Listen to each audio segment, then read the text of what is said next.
On July 27th, lawmakers in the Jordanian capital of Amman met to debate a new cybercrime bill that had been brought before Parliament. 6 hours of heated debate ensued. The government insisted that it was needed to protect the country's citizens as they used the internet, while others feared how the broad nature of the law would be used. Member of Parliament Salah al-Mutti spoke to reporters outside the Parliament building. I said, under the Parliament dome, that this is not acceptable and this will affect our security, stability and sovereignty. All the Jordanian people will be jailed. Jordan will turn into a big jail. In spite of the protests inside the chamber, it passed, with a majority of MPs voting for the bill. This prompted protests outside the chamber, with Jordanians urging King Abdullah II of Jordan not to sign the bill into law. The king did not heed their calls and ratified the bill on August 12th. With this, human rights organisations from around the world sounded the alarm about what the bill could mean for Jordan and basic rights and freedoms in the country. This week on the New Arab Voice, what's in Jordan's new cybercrime bill? How will it impact Jordanians? And what does it mean for democratic hopes in the country? My name is Hugo Goodridge, and you're listening to the New Arab Voice.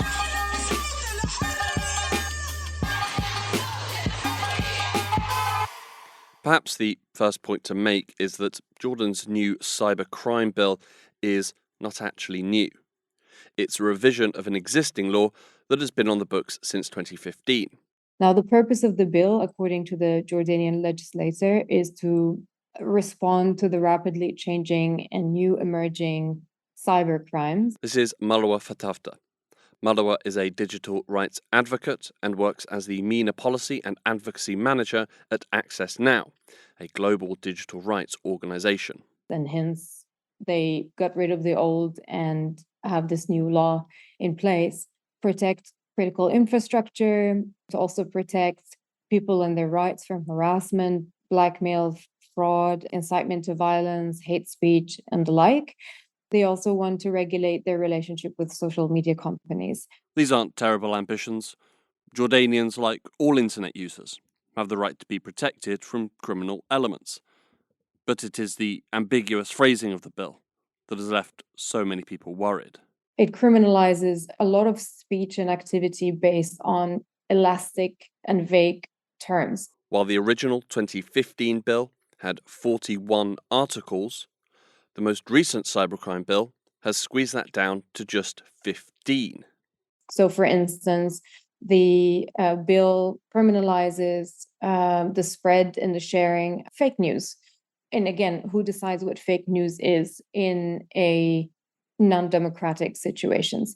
It also criminalizes things like promoting, instigating, aiding, or inciting immorality. And that immorality also raises a big question of who decides what's moral and what is not. It should be obvious that this is a dangerous flaw in the bill. The vague nature of the wording in the bill provides the Jordanian authorities a vast scope to prosecute those they believe are offenders. It also allows the authorities to be constantly shifting the goalposts. From day to day and even case to case, the law can be twisted to fit whatever is required by the authorities. The new law can also be used to protect individuals from scrutiny and criticism. There are vague terms around online assassination of personalities. So imagine if you are a journalist and you want to write about a corrupt politician or a corrupt businessman. Under this new cybercrime bill, you can be accused of assassinating someone's personality or defaming them based on this very broad terminology. There's also things related to provoking strife or undermining national unity or spreading contempt for religions.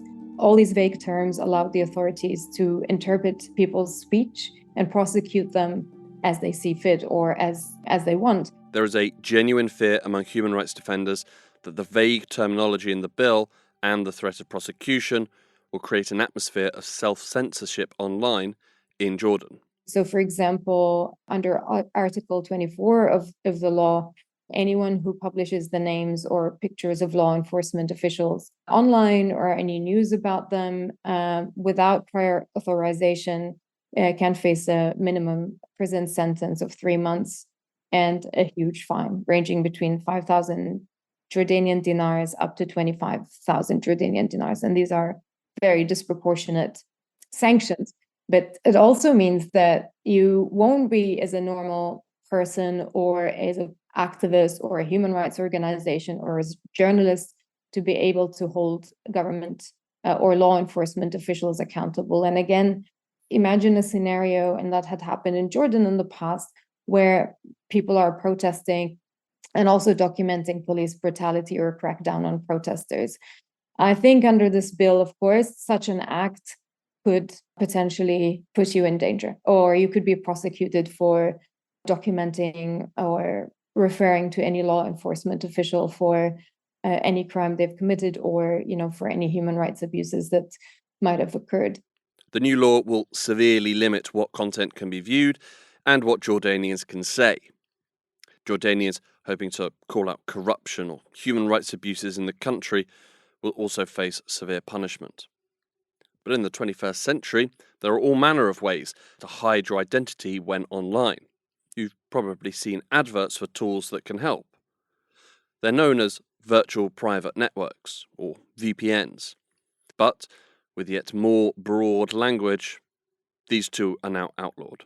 Essentially, what the bill does, it levies a penalty or a sanction of at least 6 months in prison or a fine for anyone who uses a VPN or a proxy or safe tools such as Tor in order to conceal their identity online and their IP address.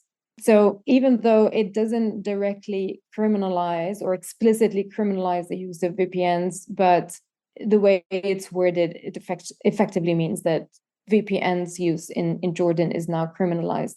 So far, so terrible. But while the Jordanian state is seeking to further stamp its authority on online spaces, it is still private enterprises and companies that have the ownership of these platforms. Well, the government in Amman thought of that as well. Now, under the current bill, once it goes into effect, the law requires social media companies that have more than 100,000 subscribers or followers in Jordan to have offices in the country and to respond to requests and orders made by judicial authorities and government officials. What does that mean? It simply means that the government wants the companies to respond to requests for content removal, so censorship, or to pass the personal information of users. So think about anonymous users or people who share information and the government is interested to know who stands behind that account, who runs it, who is the person behind the anonymous name on Facebook or any of those social media platforms. With a physical presence in the country, it's much easier for the state to impose itself on foreign companies. And if these companies choose not to cooperate with the state's demands, then there are provisions for that as well. If the companies don't comply with those requests, they face a number of sanctions. So within 6 months, if you don't respond to the government request, you'll be banned from advertising, which is one of the main profit revenues for those companies. And then if you still don't comply, you'll be gradually throttled. So your bandwidth is restricted by 25%, all the way up to 75%. So effectively, it will not be usable. Jordan is not the first country to enact such a policy. Turkey, also not unfamiliar with authoritarian trends, implemented a similar policy in 2020. Saudi Arabia, the UAE, and Bahrain are also notorious for their draconian cybercrime laws. I mean, from a civil society perspective, one is hoping that the companies will say no. Because again, we know what the outcome of such provisions are. So if companies open offices or have local representatives or legal presence in the country, it means that they essentially have to comply with national laws. Right now, the ecosystem or the relationship between, let's say, the Jordanian government and the platforms are, the Jordanian government can issue judicial orders let's say, to a company like Meta and say, look, this content is illegal in my country according to this law, therefore you have to take it down. Now, companies don't necessarily have to comply. Sometimes they do, but sometimes they would say, well, this is actually violates human rights, and therefore we can't abide, or we won't comply with their request. For social media users, they have to rely on the good moral compass of tech billionaires to protect the sensitive data that end users put on their platforms.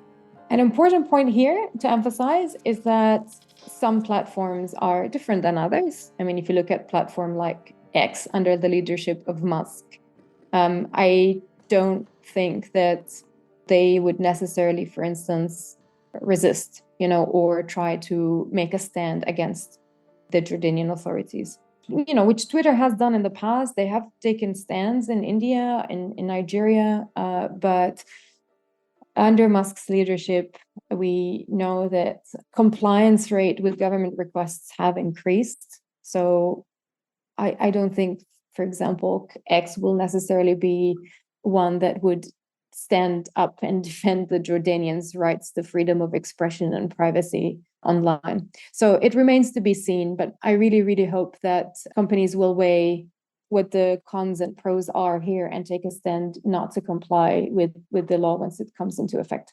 Everyone has the right to online privacy. No one should have to worry about whether the government is watching everything they do. But in conservative societies like Jordan, online privacy and anonymity is vital. And with this new bill, human rights organisations are warning that it will be those who are most in need of online anonymity that will be most impacted. So if we look at the law in what criminalizes in terms of speech, there are clauses or articles that, as I mentioned before, criminalize the promotion, instigation, aiding, or inciting immorality. And here we pause and think about, what does society and also the government see as acts of immorality? It could be feminist movements, it could be LGBTQ communities, it could be anyone who takes basically a stand against social norms or political norms in the country. And so from that perspective, I think feminists, queers, LGBT communities will be disproportionately and negatively impacted by this law. All of this is happening in a context where increasingly these groups find themselves under attack, and the law can definitely be weaponized to target and prosecute individuals for their activism or for simply existing as they are, for their sexual and gender identities. The recently adopted cybercrime bill will give the government and King Abdullah the opportunity to suppress any online dissent. But why? Why is the king seeking such extraordinary and far-reaching powers? From my point of view, he expresses many times that his concerns about the stability of the country, about the stability of his authorities in the country.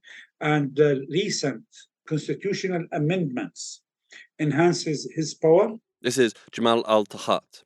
Jamal is a senior consultant at Democracy for the Arab World Now, or Dawn. He has spent decades advocating for democratization in Jordan. All of these steps raise the question about whether he is thinking of genuine challenges to his authorities and to his power, or he just wants to enhance his power to transform the style of state in Jordan from being a semi-constitutional monarchy before to become like a Gulfian area or Gulfian countries now. Royal family members by constitution were forbidden from doing or from being engaged in any public issues in the public sphere. But with the recent amendments and with the recent practice, actually, members of the royal family, they became involved in business via special organizations that endorsed by royal decrees, laws and royal decrees. And this actually, the shift and the violation of the Article 26 from the Constitution for the king to rely more on his family, this means a real shift in the form of the state, the power equation in the society in general. As Jamal sees it, there are two possible, or should that be probable, lines of thought. King Abdullah is concerned about the security of his position at the top of the country and seeks to secure it for the future. And additionally, having spent recent years centralizing power around him and his family, he only ever wants more power and the trappings that come with his position. In recent years, the King of Jordan has utilized the police and the courts to persecute his opponents and civil society activists. In April of this year, at least 150 activists, journalists, teachers, and former members of parliament were arrested to prevent them from taking part in protests. In 2022, mass arrests were conducted to prevent a teachers' syndicate sit-in at the Ministry of Education. And there was, of course, the highly publicised arrest of King Abdullah's brother, Prince Hamza. He was accused of plotting a coup against the king, although little to no solid evidence was ever presented for this.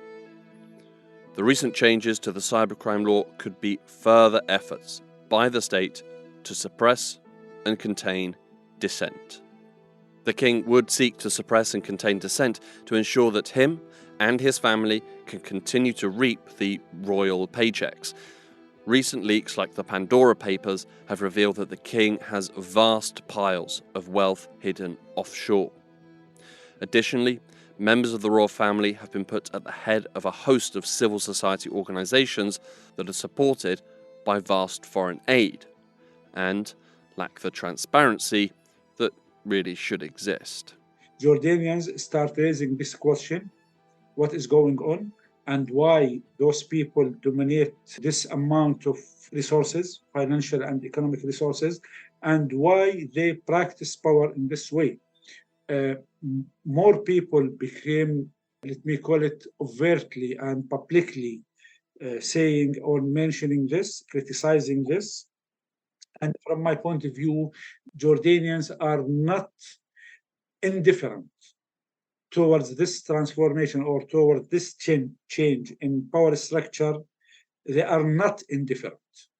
They are concerned about that, and more they do have critical opinion towards this shift of power structure.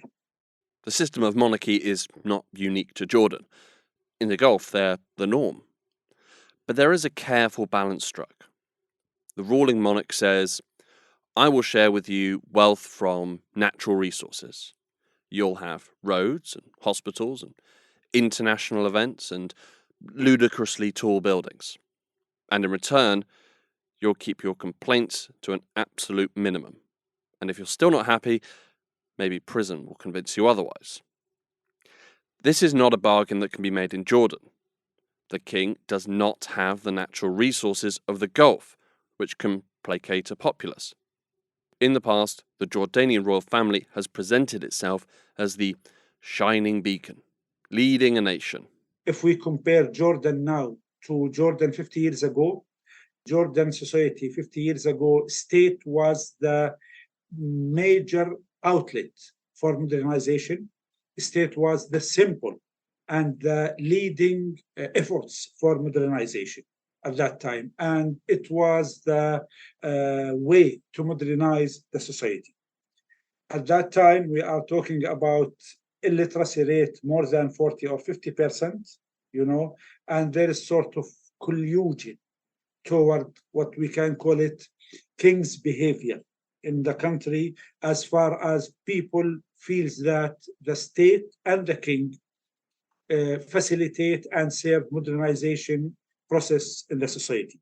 With instant online access to a wealth of global knowledge, Jordanians no longer need a monarch to guide the way to modernity. Likely is, particularly among the youth of the country, they already know more than the 61-year-old monarch about modern life. And if they don't, then there's probably a TikTok video they can watch about it. The royal family and the king lost its opportunity to keep claiming that he is the solo path for modernization. This is one thing. The second thing is media or communication revolution ends the monopoly of media by the state.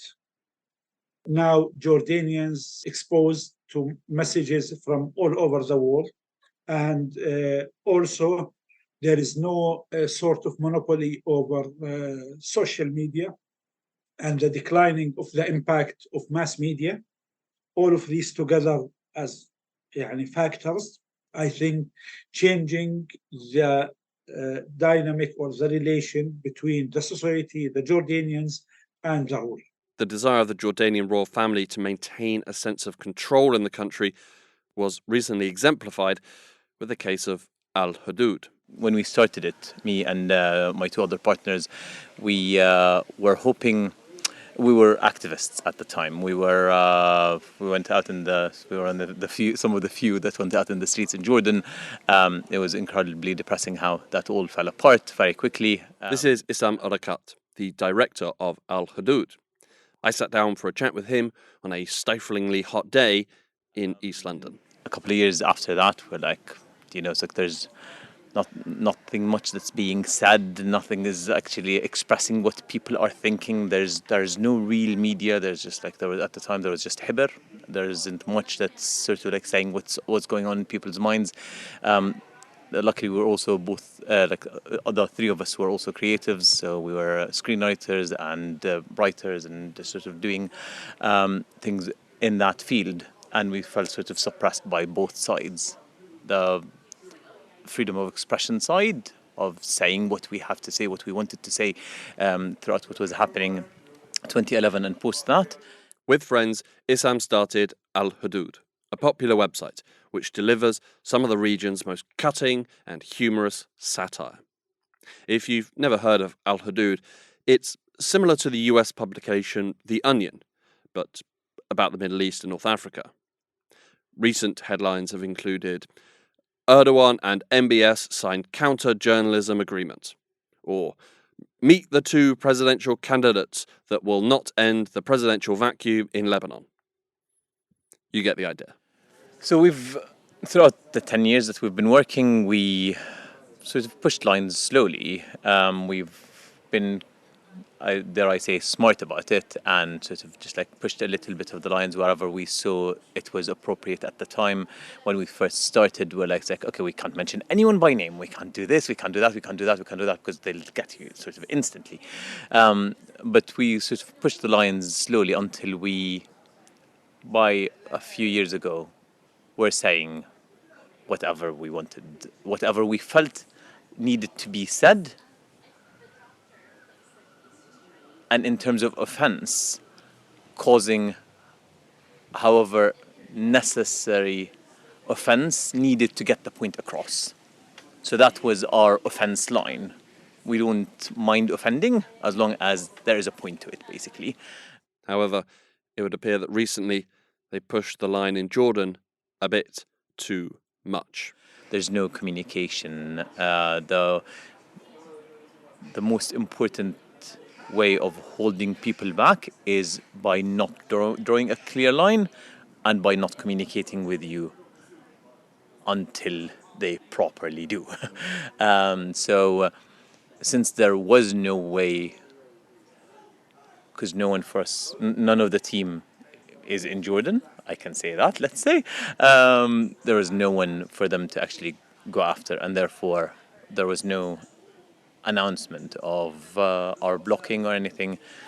We just woke up one day and we saw in the comments from our readers that we can't access your website anymore.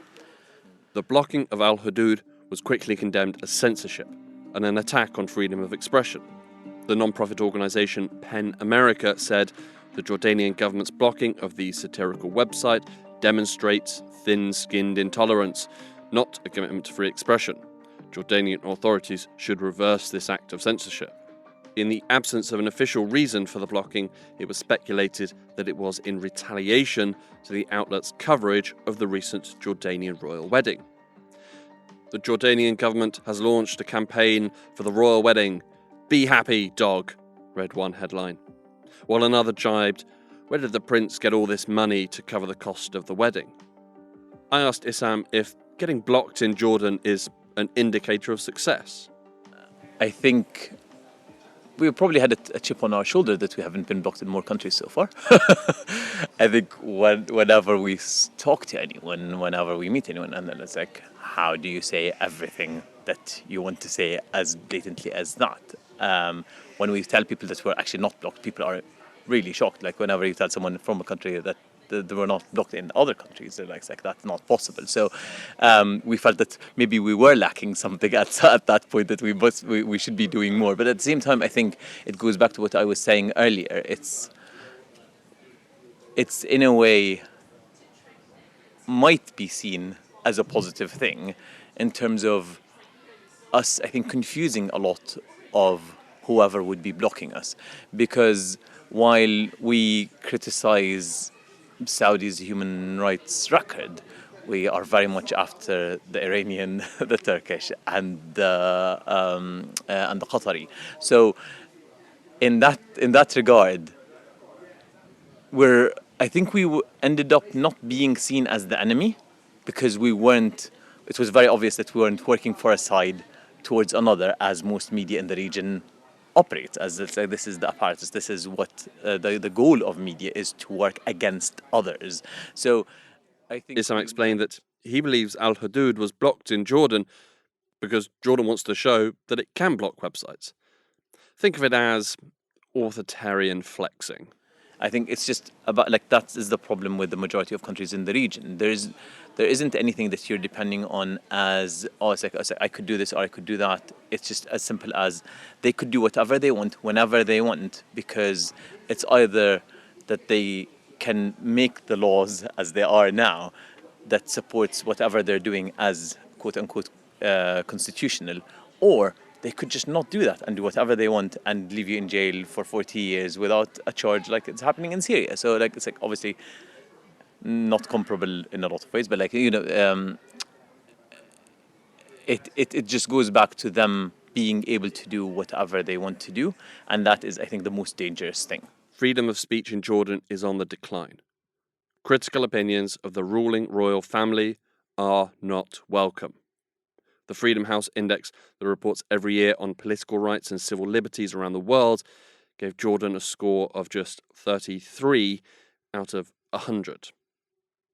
And by Issam's estimation, things are getting worse. I felt like until, say, the obvious line of 2011, things were stable. Like, it's a flat line of stable, you can't say much. I remember very clearly throughout growing up and until probably around then, if you want to say something about the king, you'd whisper it in your own house to your own parents, just in case. And it's like, and it was funny because like it's just like looking at it now feels like it's insane that we were doing that, because like we're not in North Korea, But the general feeling was just like, you just don't know because they are everywhere. So no one did anything at all at the time. So post that, there was a slow. Obviously, it's like in the beginning there, it felt like there's something that could be done. There was like a dialogue of some sort with the government, and then as things re-stabilized for the government and it got more stable and opposition was less prevalent, they just got more hold of everything. So probably got better between 2011 and 2016. From 2016 till today, I think it's gone on a direct downhill reminiscent of pre-2011. But also almost worse in terms of it being more explicit. No one was doing anything then. Now people are doing something and things are happening to them.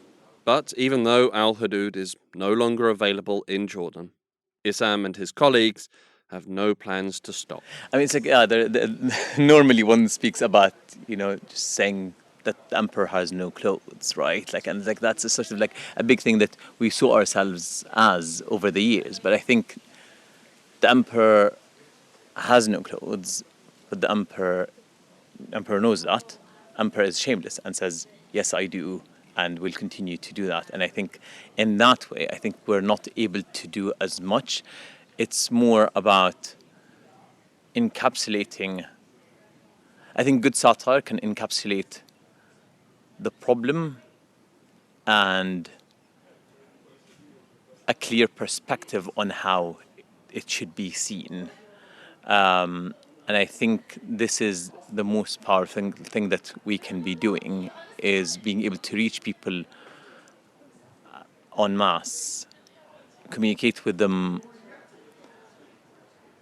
in a language that's familiar and understandable, but also help them frame how they should see what's ahead of them.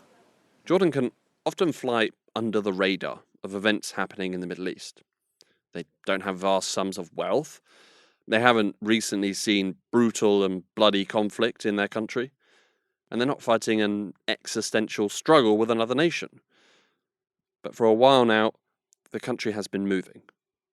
Bit by bit, law by law. The recent cybercrime bill should stand out to the rest of the world as a clear indicator of the path that King Abdullah has been taking the country down, and where it is heading in the future. Final words to Jamal Al-Tahat. It's very clear that Jordanian has become an authoritarian state. It was before semi-authoritarian state, but over the last 5 years, Freedom House report, as per the Freedom House Index, it is an authoritarian. It's not sliding towards authoritarian state. It is authoritarian state. However, the model of this autocracy is to be less bloody, but people are excluded from job opportunities because of their opinion. People are suppressed because of their political opinion and being deprived from their basic rights. And this is a common practice in the country over years. It's nothing new. The question is, from my point of view, can we get Jordan back to become a democratic country with the cooperation of the king? From my point of view, this is the big question we need to answer from now on. Are you hopeful? No, not at all.